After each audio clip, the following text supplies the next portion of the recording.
Most important question का एक नया वीडियो आ चुका है। आप इस वीडियो को कंप्लीट देख कर जाएंगे, 20 फरवरी के एग्जाम में आपको कम से कम 60 से 70% इससे क्वेश्चन आपको लड़ जाएंगे। अगर आपको विश्वास नहीं होता है तो हम इससे पहले एक वीडियो एसएसटी का भी डाले थे, जिसको आप उठाकर देख सकते हैं, उससे कितना सारा क्वेश्चन लड़ा है। उससे ही आप कंपैरिजन करके आप इस वीडियो को देखिएगा, या आप विश्वास करके देख भी सकते हैं। आपको बहुत सारा क्वेश्चन इस सेट से आपको देखने को मिल जाएगा, क्योंकि यह नया चैनल है तो लोग विश्वास नहीं करते हैं। लेकिन आप विश्वास करके आप एक बार देख कर जाइए फ्रेंड्स, उसके बाद आपको पता चलेगा कि कितना इंपॉर्टेंट क्वेश्चन इस सेट से करवाया गया है। अगर ना लड़े तो फिर आप कहिएगा, आप बस देख कर याद करके जाइए, आपको 100% की गारंटी है कि लड़ेगा ही लड़ेगा। चलिए क्वेश्चन 1 से स्टार्ट करते हैं। क्वेश्चन 1 है, लेंस की क्षमता का एसआई मात्रक होता है। लेंस की क्षमता का एसआई मात्रक क्या होता है? डायोप्टर होता है। लेंस की क्षमता किसे कहते हैं? अगर 2 नंबर में आ जाए तो लिख दीजिएगा कि किसी लेंस के फोकस दूरी के व्युत्क्रम को लेंस की क्षमता कहते हैं, और इसे पी से सूचित किया जाता है। पी बराबर 1/f होता है। ठीक है, चलिए नेक्स्ट क्वेश्चन देख लेते हैं।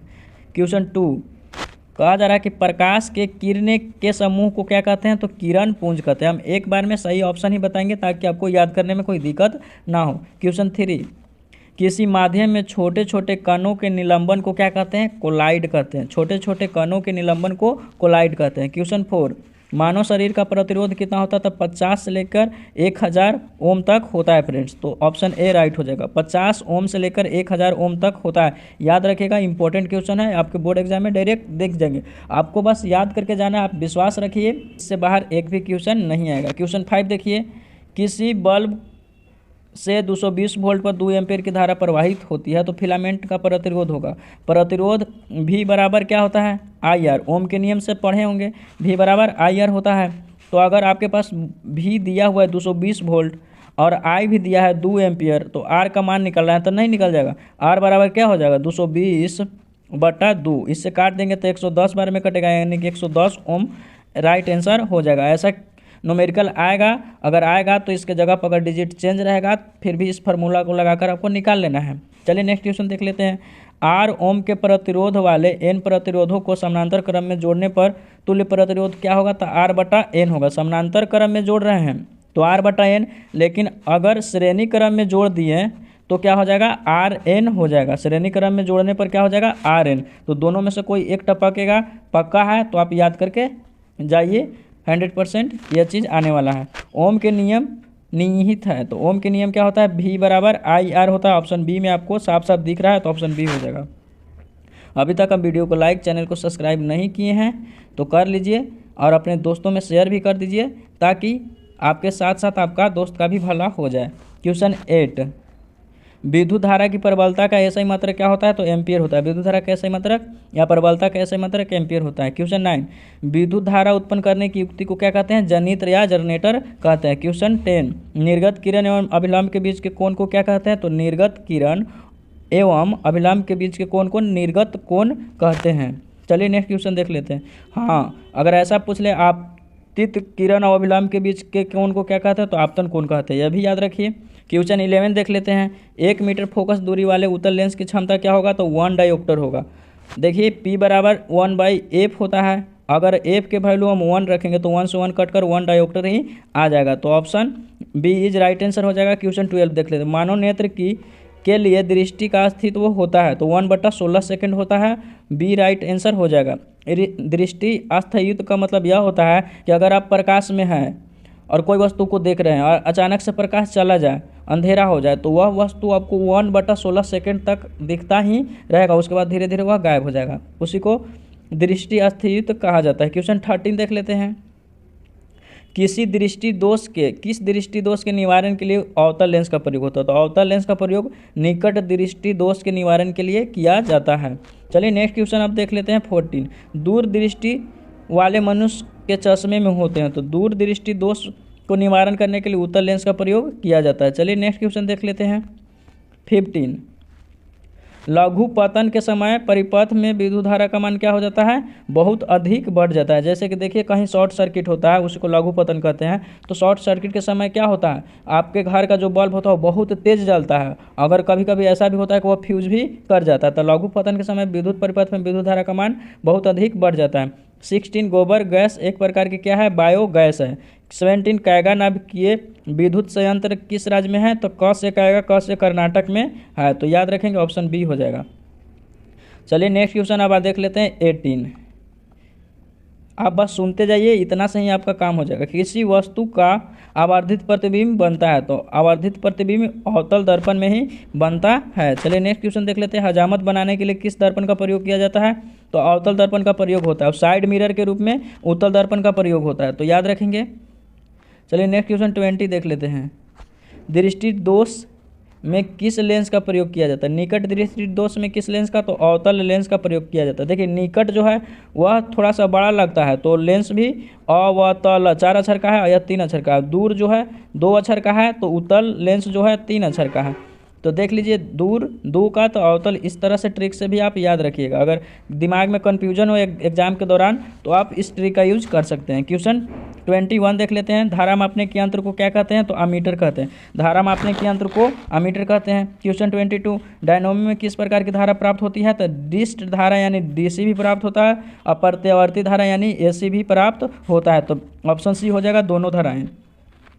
चलिए नेक्स्ट क्वेश्चन देख लेते हैं 23।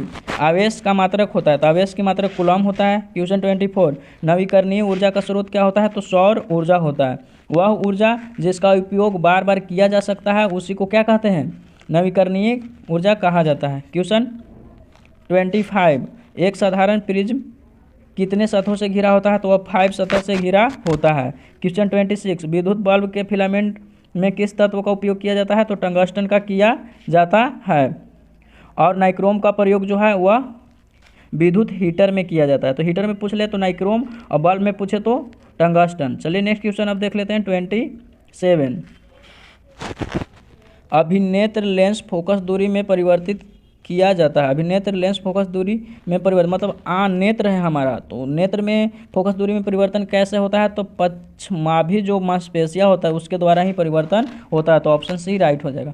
क्वेश्चन 28 देख लेते हैं। अवक्षेपण अभिक्रिया में किस प्रकार का लवण प्राप्त होता है? तो अविलय लवण प्राप्त होता है। अवक्षेपण अभिक्रिया में अविलय लवण प्राप्त होता है। क्वेश्चन 29, बेकिंग सोडा का रासायनिक नाम क्या होता है? तो सोडियम बाइकार्बोनेट या सोडियम हाइड्रोजन कार्बोनेट होता है। तो ऑप्शन बी राइट हो जाएगा। यह क्वेश्चन बस आपको देख कर जाना है। एक एक क्वेश्चन आपको यहाँ से देखने को पेपर में मिल जाएंगे, क्योंकि हम इस आधार पे कह रहे हैं कि आपको देखने को मिल जाएगा, क्योंकि जब हम SST को का क्वेश्चन डाले थे तो वह केवल बहुत सारा उससे क्वेश्चन लड़ गया है। आप क्वेश्चन और वीडियो में मिलाकर देख भी सकते हैं।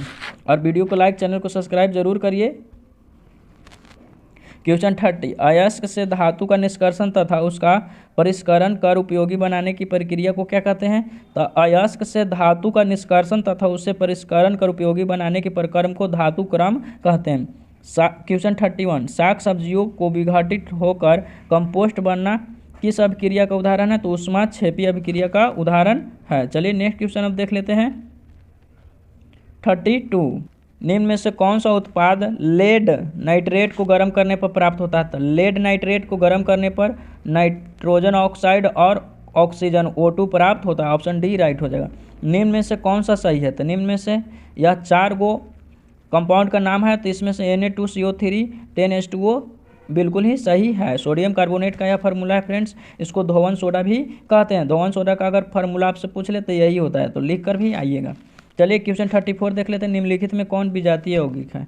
इसका ऑप्शन ऊपर में मिलेगा। विजातीय यौगिक क्वेश्चन में हम लोग से पूछा गया है। तो देखिए यहाँ पर ए में है चूना पत्थर, बी में है खड़िया, सी में संगमरमर और डी में प्लास्टर ऑफ पेरिस। तो विजातीय यौगिक इसमें से प्लास्टर ऑफ पेरिस ही है। ऑप्शन डी हो जाएगा। अब चलिए क्वेश्चन 35 देख लेते हैं। निम्नलिखित में से pH का कौन सा मान क्षारक विलयन देता है? तो pH का कौन सा मान? जो 13 है वह क्षारक है, क्योंकि 7 से ज़्यादा जो होता है वह क्षार होता है और 7 से कम अम्ल होता है। क्वेश्चन 36 देख लेते हैं। सोडियम क्लोराइड के जलीय विलयन में विद्युत धारा प्रवाहित करने पर यह वियोजित होकर सोडियम हाइड्रोक्साइड का निर्माण करता है। इस प्रक्रिया को क्या कहते हैं? क्लोर क्षार अभिक्रिया कहते हैं। तो याद रखिएगा। नेक्स्ट क्वेश्चन अब देख लेते हैं 37। कहा जा रहा है कि कौन सा धातु कमरे के ताप पर द्रव होता है? तो धातु पूछ ले तो पारा, अधातु पूछ ले तो ब्रोमीन, अगर कोई कंपाउंड पूछ ले तो बहुत सारा होता है। तो धातु में पारा और अधातु में ब्रोमीन याद रखिएगा। दोनों में से कोई एक पक्का आपको क्वेश्चन में देखने को मिल जाएगा। और सारा क्वेश्चन को बस देखकर सुनकर अच्छा से जाना है, एक एक क्वेश्चन आपको देखने को मिल जाएगा। क्वेश्चन 38 देख लेते हैं। सीसा और टीन के मिश्र धातु को क्या कहते हैं? सोल्डर कहते हैं। निम्नलिखित में कौन चाकू से काटा जा सकता है? तो इसमें से 4 ऑप्शन है, तो जो सोडियम है वो तो सबको पता है, लेकिन यहाँ सोडियम ऑप्शन ना है तो लिथियम इसका राइट आंसर हो जाएगा। चलिए क्वेश्चन 40 देख लेते हैं। इथिलीन में कार्बन कार्बन के बीच में 2 अबंध मौजूद है, जिसमें क्या होता है? एक पाई बॉन्ड होता है और एक सिग्मा बॉन्ड होता है। चलिए नेक्स्ट क्वेश्चन देख लेते हैं 41।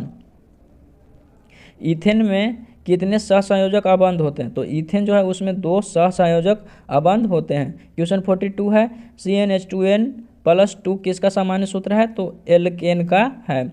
एल्कीन का क्या होता है? CnH2n होता है। अब अल्काइन का क्या होता है? CnH2n-2 होता है। तो याद रखिएगा तीनों में से एक पक्का ही क्वेश्चन देखने को मिल जाएगा। क्वेश्चन 43 देख लेते हैं। नीला थोथा या जिसको तूतिया बोलते हैं उसका रासायनिक सूत्र क्या है? तो तूतिया का रासायनिक सूत्र है CuSO4 × 5H2O, याद रखेंगे। क्वेश्चन 44। आवर्त सारणी में उदाग्र यानी वर्टिकल स्तंभों को क्या कहा जाता है? तो वर्ग कहा जाता है। और हॉरिजॉन्टल यानी क्षैतिज स्तंभों को क्या कहा जाता है? तो आवर्त कहा जाता है। दोनों में से फिर से एक मोस्ट इंपॉर्टेंट है, तो याद करके रखना है। क्वेश्चन 45। आवर्त सारणी के प्रथम वर्ग के सदस्य कैसे होते हैं? तो क्षारीय धातु होते हैं। क्वेश्चन 46। सोडियम कार्बोनेट का अनुसूत्र होता है। सोडियम कार्बोनेट का Na2CO3 ही होता है। CHO क्रियाशील मूलक समूह कैसा है? तो एल्डिहाइड है, इसको एल्डिहाइड ही कहते हैं। अगर OH दे दे तो इसको हम लोग अल्कोहल भी कहते हैं। चलिए 48 देख लेते हैं। सबसे कठोरतम तत्व कौन सा है? तो हीरा है, सबको याद है। नेक्स्ट क्वेश्चन देख लेते हैं 49। अक्रिय तत्व है, तो अक्रिय तत्व इसमें से हीलियम है, बी राइट आंसर हो जाएगा। क्वेश्चन 50। आधुनिक आवर्त सारणी में तत्वों के वर्गीकरण का आधार क्या है? तो परमाणु संख्या, परमाणु क्रमांक ही है। और मेंडलीफ द्वारा जो तत्वों को सजाया गया था वह परमाणु द्रव्यमान के आधार पर सजाया गया था। क्वेश्चन 51। हीलियम कैसा तत्व है? तो हीलियम जो है वह अक्रिय तत्व है। चलिए नेक्स्ट क्वेश्चन देख लेते हैं 52। कौन सा धातु विद्युत का सबसे अच्छा सुचालक होता है? तो अधातु पूछ रहा है तो ग्रेफाइट हो जाएगा। ऐसे तो धातु सब के सब सुचालक ही होता है। चलिए नेक्स्ट क्वेश्चन 53 देख लेते हैं। आवर्त सारणी में कितने वर्ग होते हैं? तो वर्ग की बात हो रहा है तो 18, अगर आवर्त पूछ ले तो 7। चलिए नेक्स्ट क्वेश्चन देख लेते हैं।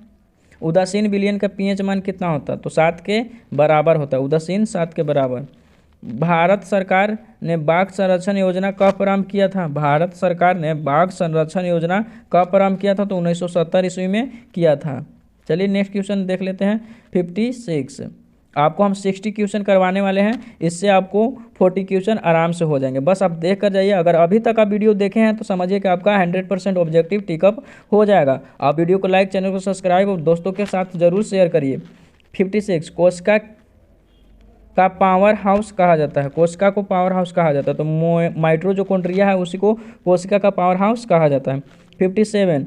किस प्रकार के जनन में जनक के शरीर की कलिका निकलती है? किस प्रकार की जो जनन है उसमें जनक के शरीर से कलिका निकलती है? तो मुकुलन जनन में ही निकलता है। क्वेश्चन 58। मनुष्य का वृक्क संबंधित है, तो उत्सर्जन से संबंधित है, जिसको हम लोग किडनी कहते हैं, उससे उत्सर्जन होता है मलमूत्र का। क्वेश्चन 59 देख लेते हैं। स्वपोषण के लिए आवश्यक है, तो कार्बन डाइऑक्साइड भी आवश्यक है, क्लोरोफिल भी आवश्यक है, सूर्य का प्रकाश। तो इनमें से सभी जो है राइट आंसर हो जाएगा। 60। प्रकाश संश्लेषण की क्रिया में ऑक्सीजन बाहर निकलता है। प्रकाश संश्लेषण की क्रिया में ऑक्सीजन बाहर निकलता है। किस रूप में जो ऑक्सीजन है वह बाहर निकलता है? तो जल के रूप में निकलता है। चलिए इसी के साथ 60 क्वेश्चन हम करवा चुके हैं।